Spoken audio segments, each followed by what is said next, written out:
Timoseewo ekisooka essula 6 olunyiriri olusooka okutuuka ku lusembayo.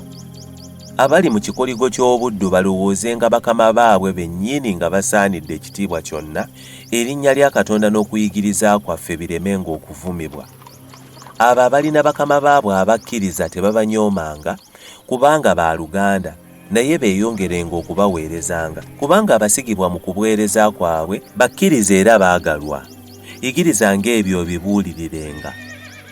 Omuntu yenna bw'ayigirizanga obulala era nga takkiriza bigambo bya bulamu ebya Mukama waffe Yesu Kristo n'okuyigiriza okugoberera okutya Katonda, nga yeekulumbaza, nga taliiko kyategeera, wabula okukalambiza obukalambiza empaka n'entalo ez'ebigambo, omuvu obujja, okuyomba, okuvuma n'okuwaayiriza, awamu n'okukayana kw'abantu abayonooneka amagezi, abaggyibwako amazima nga balowooza ng'okutya Katonda kwe kufuna amagoba.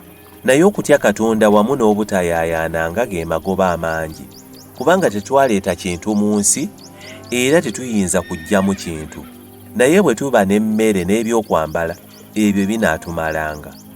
Naye abaagala okugaggawala bagwa mu kukemebwa ne mu mutego n'okwegomba okungi okw'obusirusiru okwonoona, okunnyika abantu mu kubula n'okuzikirira.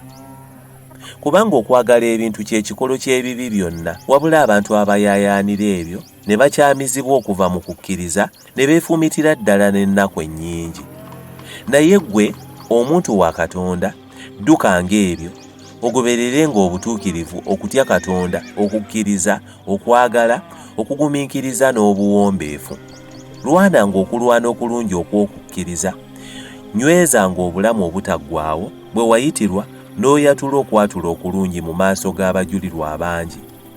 Nkukuutirira mu maaso ga Katonda awa byonna obulamu, ne Kristo Yesu eyategeeza okwatula okulungi eri Pontiyo Piraato, weekuumenga ekiragira awatali bbala, awatali kyakunenyezebwa, okutuusa ku kulabika kwa Mukama waffe Yesu Kristo.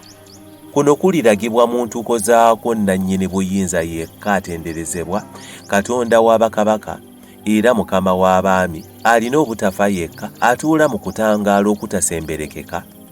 Omuntu yenna gw'atalabangako aweebwenga ekitiibwa n'obuyinza obutaggwaawo. Amiina. Okutirenga abagagga ab'omu mirembe gya kaakano obuteegulumizanga, newakubadde okwesiga obugagga obutali bwa lubeerera, wabula Katonda atuwa byonna olw'obugagga tulyoke twesanyusenga n'ebyo. Bakolenga obulungi, babeerenga abagagga mu bikolwa ebirungi, babeerenga bagabi, bassenga kimu. Olwo banaabanga beeteekerateekera ekyokusinziirako ekirungi olw'omubiri ebigenda okujja, balyoke banywezenga obulamu ddala ddala.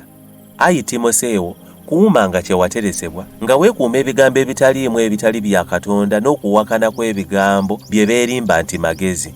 Waliwo abantu abeegamba okuba nakwo ne bakyama mu kukkiriza. Ekisa kibeerenga nammwe.